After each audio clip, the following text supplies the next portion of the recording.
friends, welcome back to A Beautifully Wrecked Life. My name is Cassandra, and today I am so excited to share this video with you. We are going to be planning our entire homeschool year in this video. So I wanted to give you kind of a behind the scenes look at how I plan our Charlotte Mason homeschool year. Because honestly, when we very first jumped into a Charlotte Mason education, planning was the biggest, most overwhelming part of it. So there's choosing all of the living books, there's figuring out how to implement the whole method, there's figuring out what the method of lessons should be. There's so much to learn. But planning was that thing that just felt like, oh my gosh, how do I do this? And I am very much a type A planner person. So for me to feel overwhelmed and not really know where to start felt like an impossible situation. But there I was, like our very first year, I had these living books. I had, an idea of how many subjects we were supposed to be including. I had no idea how to put it together. So a couple of things I want to mention right off the bat. A Delectable Education's schedule cards completely saved my life. Because I had no idea how to arrange our days in a way that would include every subject of the feast, would make sure that I was allotting the right time for each subject, making sure that I didn't leave anything out or I didn't focus too much on one thing. And then also their schedule cards include these little symbols on the cards that kind of show the type of brain activity that subject requires. And so you want to make sure that you're keeping the activities varied so that your student doesn't get burned out by doing too many of the same type of activities in a row. And so that's been very helpful because you just have this visual as you're moving the pieces around, and you can go, oh, whoops, reading and spelling really shouldn't be next to each other. They're the same type of brain activity. And the other thing I want to say is I do mention A Delectable Education often in my videos because I use a lot of their resources. I am not affiliated with them. They are just wonderful and I love their resources, and I'm so thankful for the amount of time and effort they put into creating these beautiful resources for us moms who are trying to implement a Charlotte Mason education as thoroughly and as well as possible. So I just wanted to put that out there so that you know I'm not getting a kickback from them. They are not sponsoring these videos. I am just a mom out here loving their products and wanting to share with you what is helpful for me. So now that we've covered all of that, we are going to start kind of with the big picture planning. So we break our school year into 3 terms, and those terms are each 12 weeks long, and that covers our 36 weeks for the school year, which includes our 180 required days of school. Now, 1 week each term goes to exams. So we really only have 11 weeks of actual instruction, 1 week of exams. And then the way we like to do it, because I have found that it is best for my mental health and for my son's performance, is to take breaks periodically throughout the school year. We just need those built-in breaks where we know, okay, we have a week, we have 2 weeks to decompress from that last, stint and to get prepared for the next one. So we do a 6 weeks on, 1 or 2 weeks off rotation. And what that looks like for us is we take a midterm break. So we'll go 6 weeks, take a week off, and then finish the term with another 6 weeks. Then between terms, we actually take 2 weeks off. Again, because we just need that time to decompress from the term. It gives me a chance to kind of gear up and plan and get all of our materials and our books and our supplies ready. And then we can jump into the new term refreshed and ready to go. Now that works out so that we start school mid-July. So by the time you are seeing this video, we will have already started our new school year because I really want to make sure that we have all of those breaks built in, and I like to finish before Memorial Day. So those are the reasons that our school year is so long. It still gives us about 6 weeks off in the summer, and that's more than enough time. We don't get that very big, kind of awful summer slide, but we also have enough time to really just enjoy summer and recharge our batteries for the next school year. So let me show you how I actually schedule our school year. Okay, so the very first thing I do when I am starting to plan our school year is I come to the calendar. I know that we want the middle of our school year to fall at Christmas break. I like for that to be the very middle of our year. So I actually start there, and I don't think my camera is going to zoom very well, and I apologize, it's a little wiggly.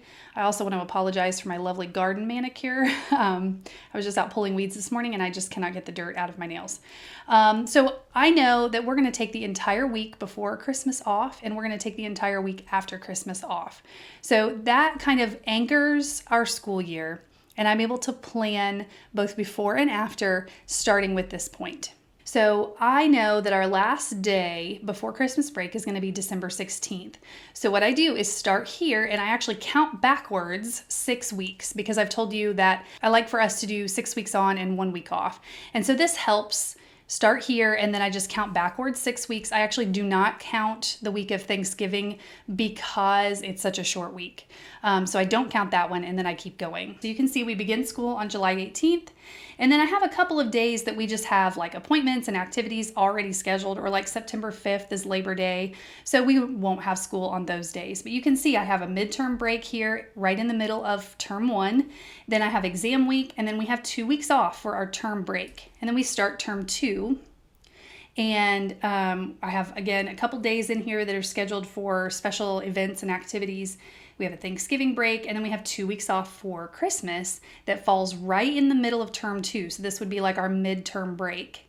Then I have exam week in February, and then 2 weeks off for our term break in February.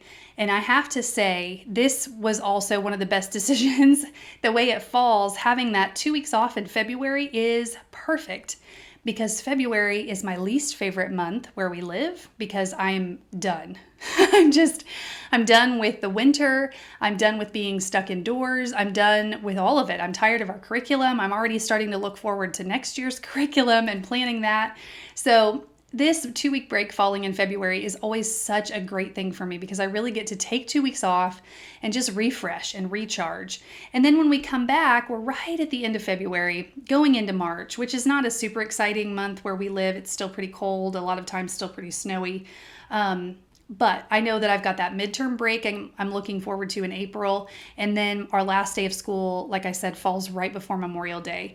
That week after Memorial Day, I always just mark as our makeup days in case we've missed any due to illness or trips that are unexpected. You know, we want to make sure that we leave room for life to happen because we're homeschooling, and that's part of the beauty of homeschooling. So this is how I do our entire school year, and I don't want to just wing it.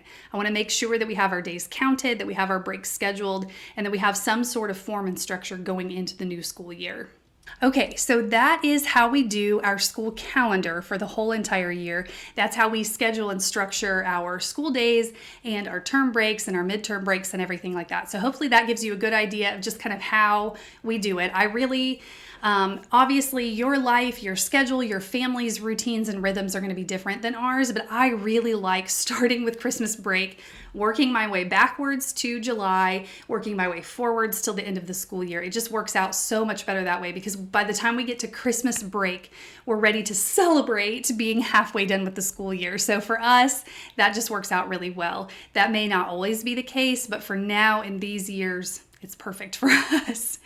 So then the next big piece of scheduling our homeschool year is looking at the actual weekly schedules. Okay, so I've got it on the calendar. I know which dates we're going to be in school. I know where our breaks are going to land. But now I have to figure out what our actual days are going to look like. And this is the part that I've told you a Delectable Education swooped in and saved my sanity with their scheduling cards. You can buy them for each form.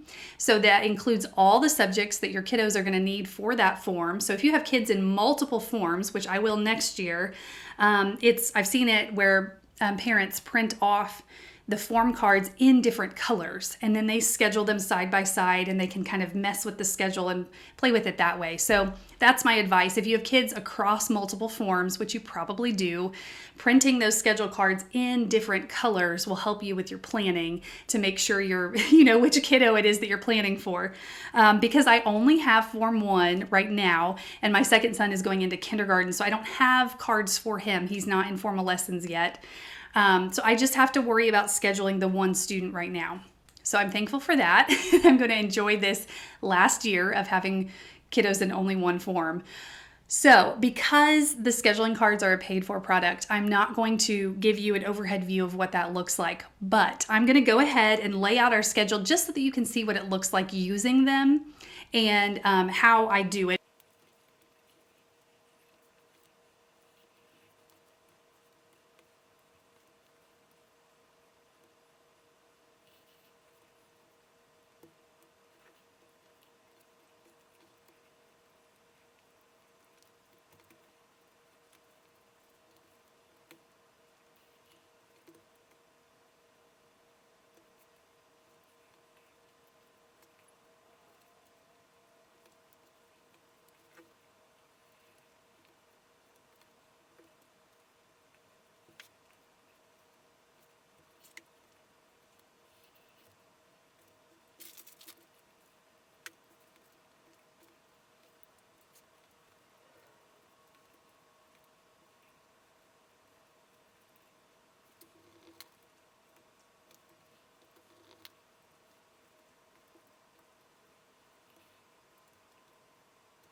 All right, so I am all finished with the weekly schedule. That is a pretty big piece of the planning and scheduling puzzle that we have to get finished before we can move on to kind of the day-to-day lessons.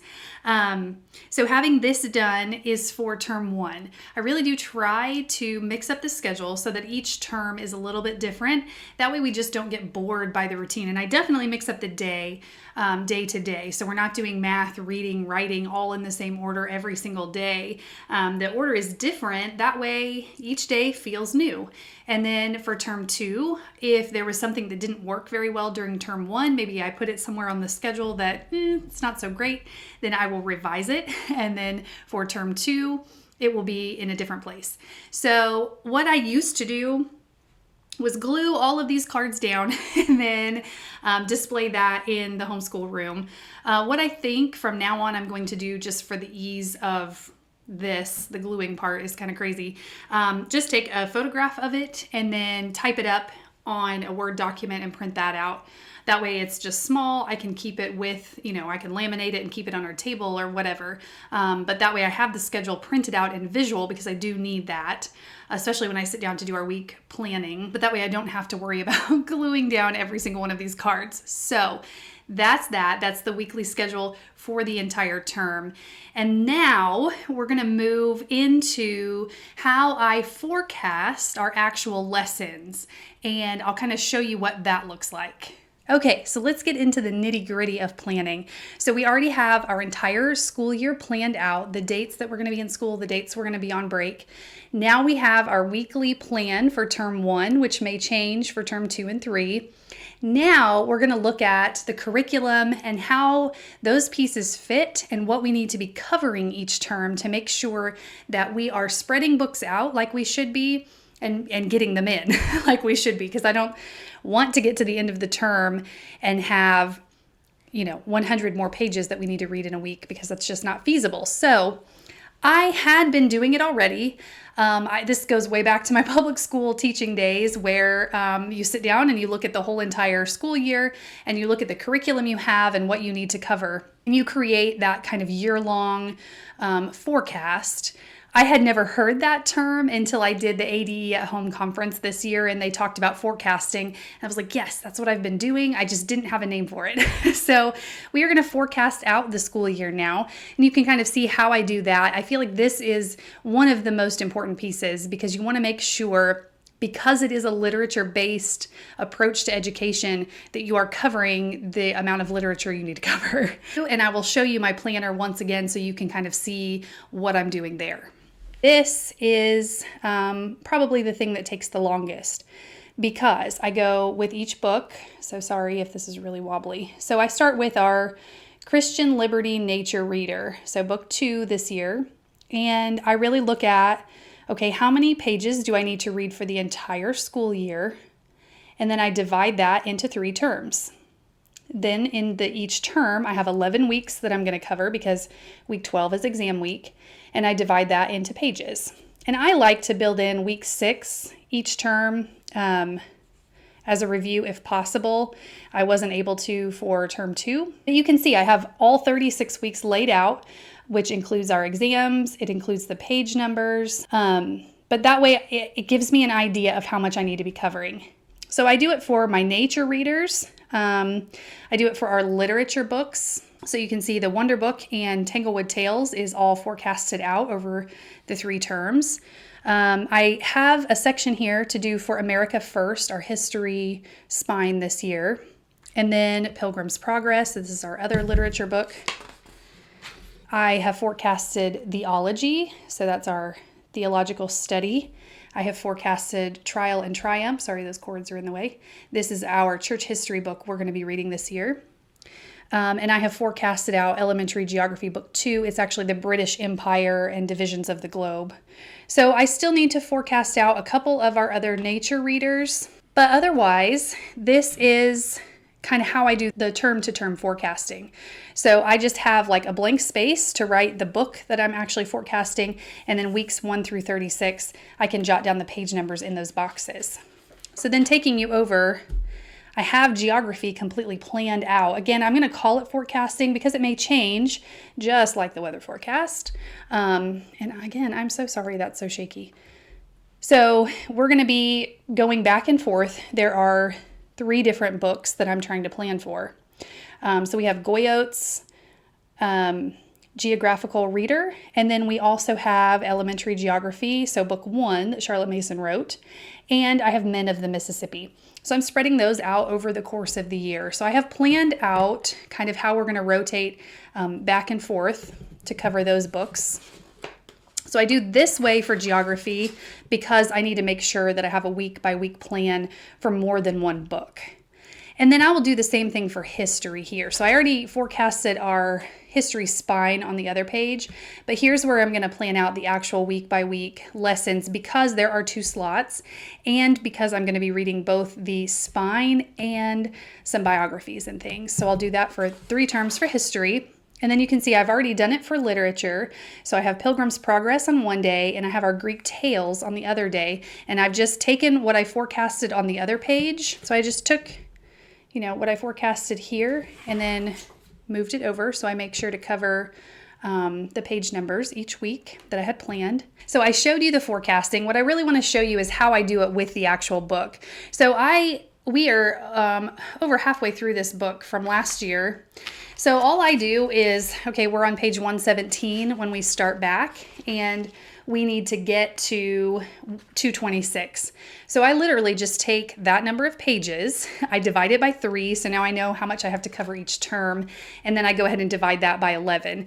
And sometimes it ends in a really awkward place, like it might have me in the middle of a paragraph, so obviously I go to the next page when that's the case. I try to have nice even breaks, so some days we may read 6 pages, and other days we may only read 4 pages, but it gives us a more even spread over the course of the year. So the forecasting bit is really not hard. It's just taking the total number of pages you need to cover, dividing it by your terms, dividing that further by your weeks.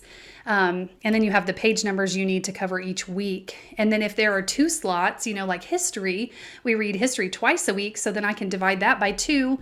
And it's usually a very small number of pages we're covering, which is exactly what Charlotte Mason encouraged, not to give them too big of chunks and to always have them wanting more. So you kind of finish mid-story and say, okay, you close the book. All right, we'll read more next time. And your kids are like, no, we want to find out what happens. And you're like, nope.